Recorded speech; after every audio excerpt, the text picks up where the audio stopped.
This week, we continue our journey, gathering our Baja 4 spirit at Borderlands Unitarian Universalist, where I serve as a minister out in Amado, Arizona. We are the Baja 4, representing Unitarian Universalists across southern Arizona. As Unitarian Universalists, we love beyond belief and find inspiration from a wide array of spiritual, religious, and secular sources. The Baja 4 is here in this beautiful, inspiring Sonoran desert. And it is here that we find resilience and change, beauty and interdependence, death and life.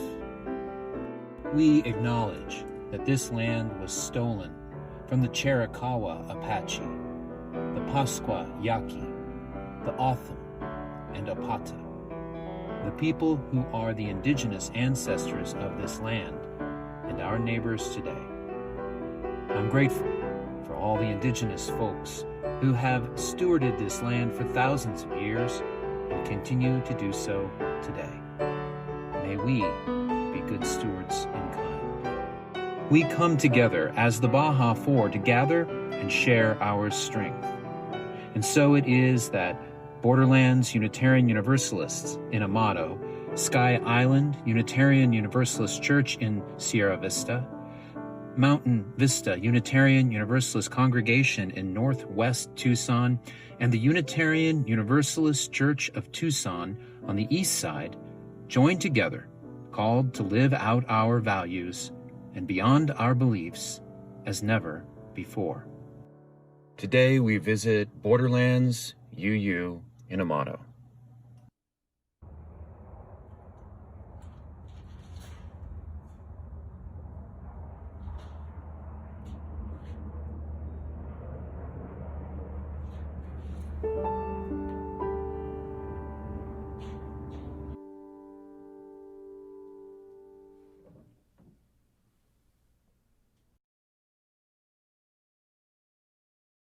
As our Baja 4 community takes to the road to virtually visit each congregation, I am pleased to welcome you here today to Borderlands UU. The Reverend Mark Morrison Reed has offered to our faith and to me personally his unique and deeply compassionate wisdom that calls to us, that calls to me, to live into our faith. And he has said, the central task of the religious community is to unveil the bonds that bind each to all. I light our Borderlands chalice, symbol of our shared faith, in the light of Mark's wisdom, trusting that by its glow you will better know the bonds of love and justice that uphold you whenever and wherever you share this moment. Welcome.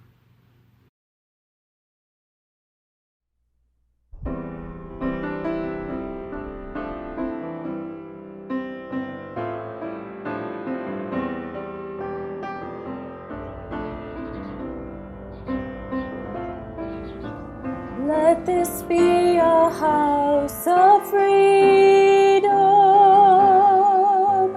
guardian of dignity and worth held deep inside us.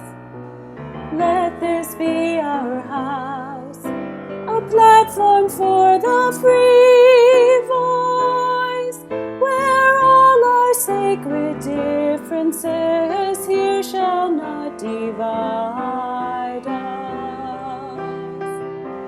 Let this be a house of peace. Let this be a house of peace. Let this be a house of prophecy. May vision for our children be our common theme. Let this be our house of myth and lore and legend, our trove of ancient stories.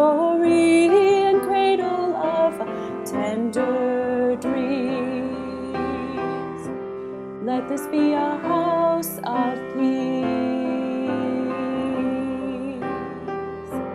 Let this be a house of peace. Let this be a house of peace.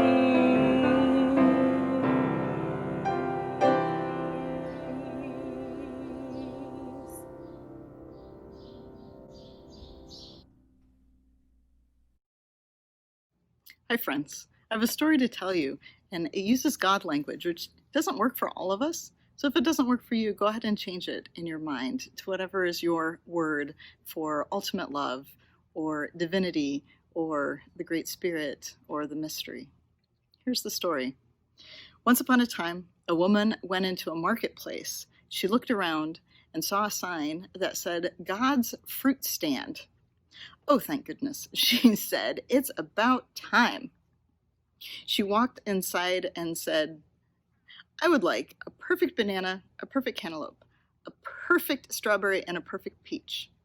God, who was behind the counter, shrugged and said, "I'm sorry, I only sell seeds." So what do we make of this story? I personally really like it, not just because it has a witty ending, that God or the divine or life doesn't hand us things perfectly. We have to work to create them. But also because it gives us a hint at how to do that. By planting seeds, by looking towards the future, we create a better life for ourselves and for those around us. I also imagine that if this woman was Unitarian Universalist, she probably wouldn't be shopping at a fruit stand by herself. She would probably be there with a community, or be there with other people who she was imagining taking these seeds back to. It's our habit to come back to community, to come back and plant the seeds together. We ask, who is going to bring the water? We ask, who is going to bring the fertilizer? We ask, who is going to till the soil to prepare it for us? And if we think of our garden as our spiritual lives, as the community that we want to build, we can ask these same questions. Who is bringing the nourishment, and where is it coming from? The other thing I imagine when I think about this story is that God behind the counter doesn't hand out labeled packages, that the seeds that the woman receives aren't identified until they've grown up into plants. That this community puts the plants in the soil and they water them and they nourish them and they care for them and they carefully place blankets over them when a hard freeze is coming, only to find out months later what the plants are producing. I feel like this is like our theology, that we have these roots, we have these plants, we have these gifts, and it's our job to plant them and nourish them together and see what grows. Ultimately, if you ask me why education, it's because of this. Because the magic for me is in seeing what seeds we can drop and what grows differently in each and every one of us. And whatever grows or blossoms in an individual, we know that we need that in our garden. Our garden will be less full if we don't have that person and their gifts, their blossoms in it. In the end, I think we don't necessarily know where we're going with our spirituality, with our theology, with our churches, but we know that we're going together and that we need each one of us to get there.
In Gatherings by the Reverend Marta I. Valentin from Becoming, a spiritual guide for navigating adulthood. In gatherings, we are stirred like the leaves of the fall season rustling around sacred trees, tossed hither and yon, until we come to rest together, quietly, softly. We come to gather strength from each other. We come to give strength to each other. We come to ask for strength from the spirit of all that is and is not. When our hearts sing or they frown, it is the way of compassion telling us to give. It is the way of peace telling us to share our gifts, for we are happiest and most powerful when love is made apparent in and through us. The spirit of the circle that is love, as we twirl in this dance that is life, we give thanks for reminding us each day of our task of ministering to each other. With a searching glance, a safe touch, a generous smile, a thoughtful word. Thank you for reminding us that we are always building our beloved comunidad. Thank you for reminding us that through our covenant with you, we covenant with each other and are made whole. In gratitude, we celebrate with open hearts and minds. We discover who we are, separate from each other and within one another. In this circle that holds all life, may we ever work toward widening its boundaries until there are none. Amen. Paz. Blessed be.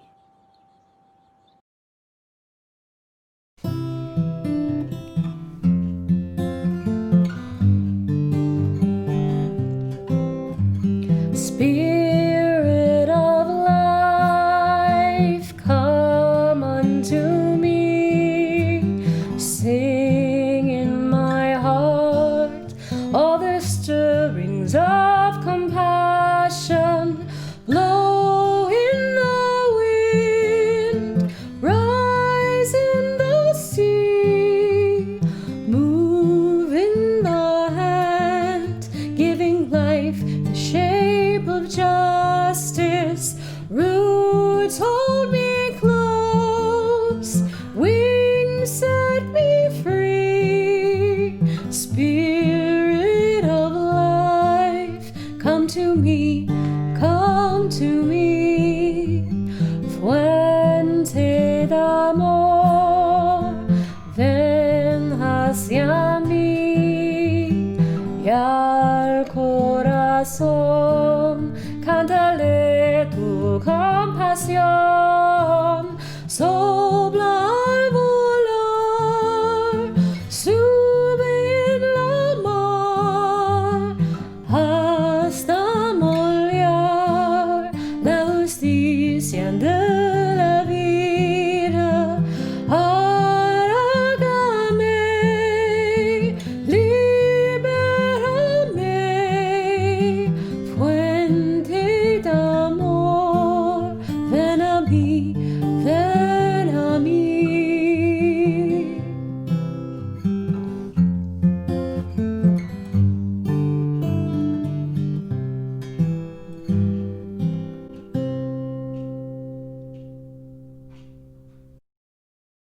Saving Unitarian Universalism.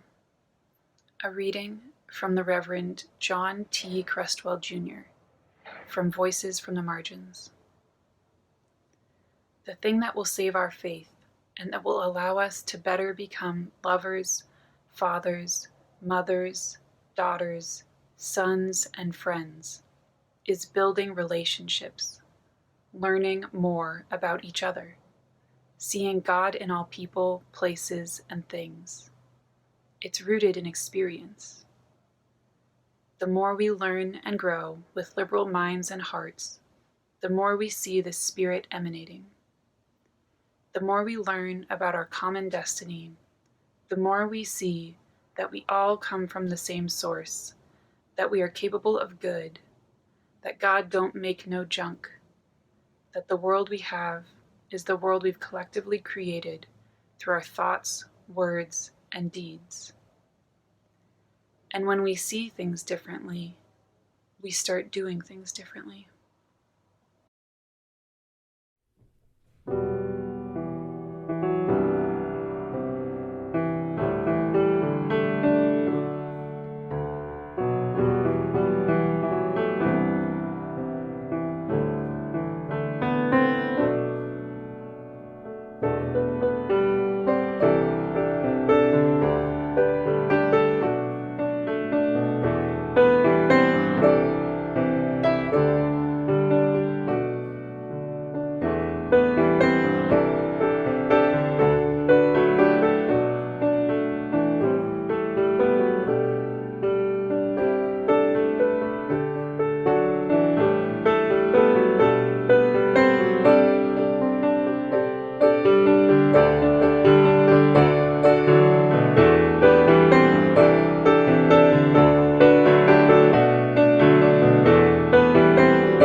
Go knowing that I love you. That's how I used to end worship here. A blessing and a promise back when we met on Sundays at BUU. Go knowing that I love you. And I offer these words to you now, just as I offer them each Sunday following our fellowship. Go knowing that I love you. So much has changed since I last spoke them here, and their meaning has transformed. The truth of these words feels intensified, like so many other things amplified in these times. Speaking them at a distance, and yet unable to follow them up with the handshakes and the hugs, our person-to-person greetings. Somehow it's not lessened them for me. No, it's expanded them in my heart and through my body and out into our world. Last week, our Baja 4 ministerial team, Riley and the Reverends, sounds kind of like a band. Well, we got up before the sunrise and together headed south to the border wall to lead part of a week-long interfaith action. Resist the wall, strengthen the spirit. Organized by Arawaka activists and blessed by the Otham people of all faiths were invited to witness the devastation. 30 people from all over the area, several from our Baja 4 churches, traveled to Sasabe, Arizona, where portions of the wall were being constructed. We were there to witness the scar on the earth and to lament the cruelty and the great pain this wall inflicts on all people, and upon nature and the earth. And we were there to share what we could feel within our bodies. We wore masks and practiced social distancing so that with words and song and art we could strengthen our spirits for the ongoing work of building bridges, healing the broken, and offering aid in the desert. While we were there, I recalled a sign that Reverend Bethany held some weeks before when we had been called to witness Border Patrol activity around the No More Deaths camp out in the desert. Justice is what love looks like in public, Dr. Cornell West. And that's what I witnessed at the border wall this week, a justice of love that resists oppression and strengthens spirits. Certainly, this is a different way to see justice, and yet, should we as Unitarian Universalists adopt this perspective, it might be, as Reverend John said in the reading that Riley shared today, when we start seeing things differently, we start doing things differently.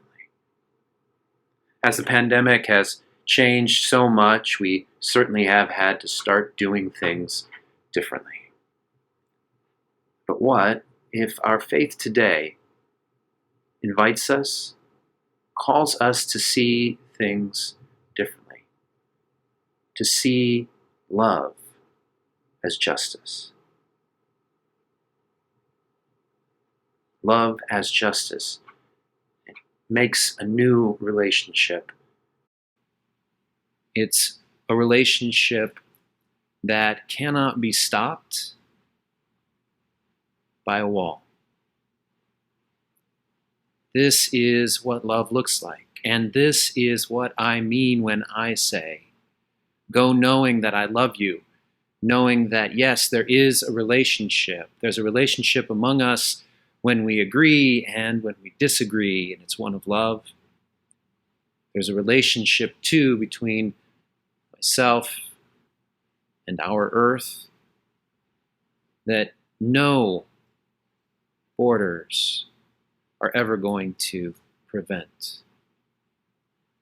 It's a relationship of love that I am out there acting on, that we, Riley and the Reverends, are out there acting on, that you are out there acting on, even if we have to be at such great distance from one another in this time.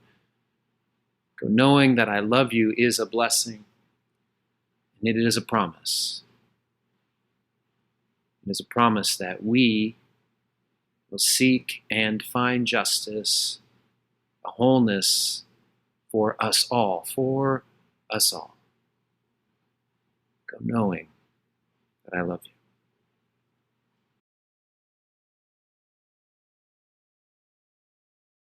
We know that fire has a great capacity to destroy, as it has done along the western coastal states the past few weeks. We hold in our hearts, in particular, Camp de Benneville Pines, which is close to the heart of many Arizonan Unitarian Universalists and located just near the edge of the El Dorado fire. But fire does not only destroy, it also creates. Fire can melt stones and glass into things that we use and art that we admire.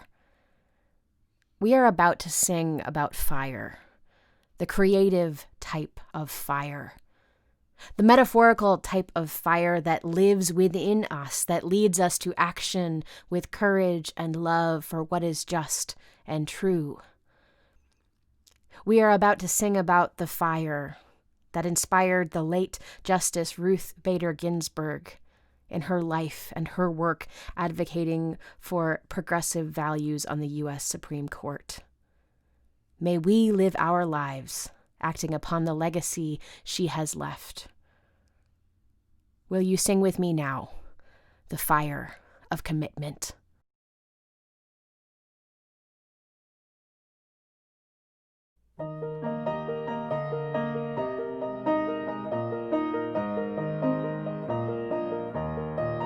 From the light of days remembered burns a beacon bright and clear, guiding hands and hearts and spirits into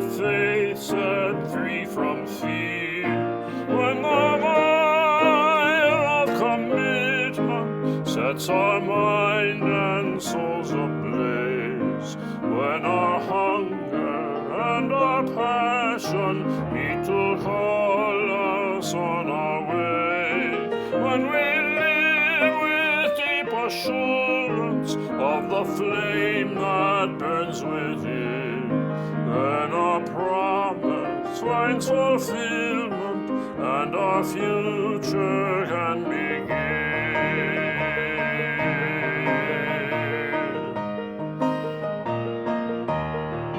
From the stories of our living rings a song both brave and free, calling pilgrims still to witness to the life of liberty.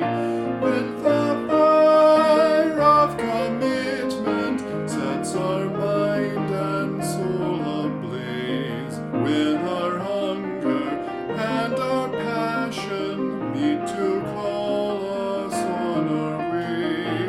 When we live with deep assurance of the flame that burns within, then our promise finds fulfillment and our future can begin.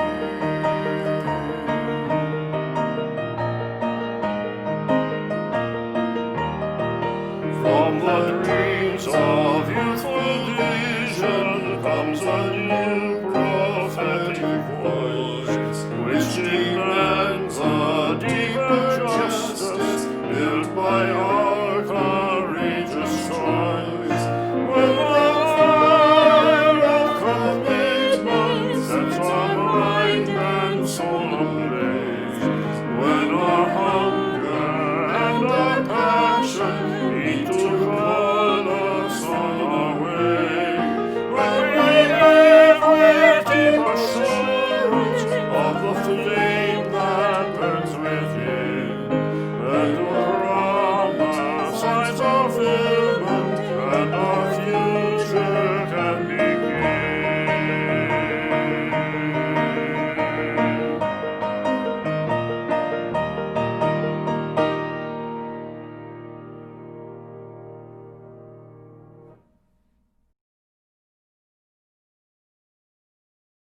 This week's call to action is an invitation for you to join us in Beloved Conversations, Meditations on Race and Ethnicity.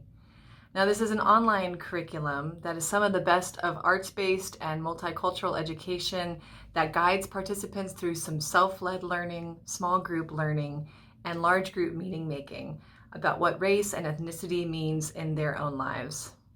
The curriculum will evolve over the next 3 years, beginning this year with a personal and internal focus and moving outward in the next 2 years into our personal relationships and our congregations. This beginning, happening this fall and spring, called Within, is about our individual identities and occurs in race-based groups. Now, some of us might find that challenging. Why are we focusing inward? Aren't Unitarian Universalists already accused of being too inward focused? And for that, I might offer this response. You carry you wherever you go. You are in your relationships. You are in your congregations. And you are in our important social justice and movement efforts.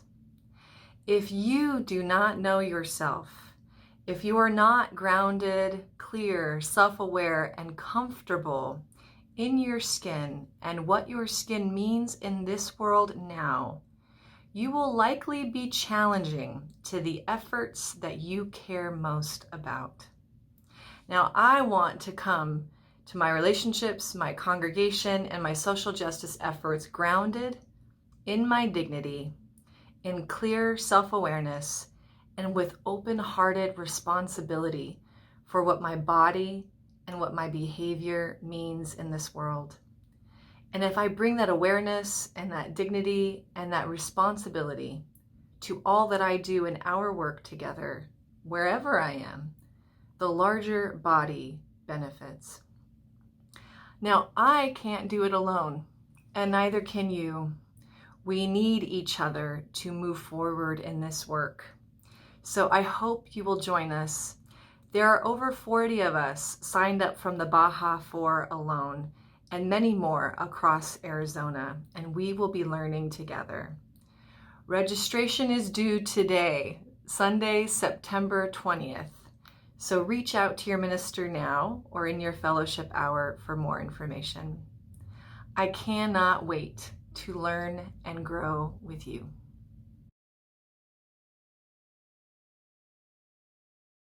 I extinguish our chalice, but not the glow by which we find our connections and bonds and our dependence upon one another and our precious world.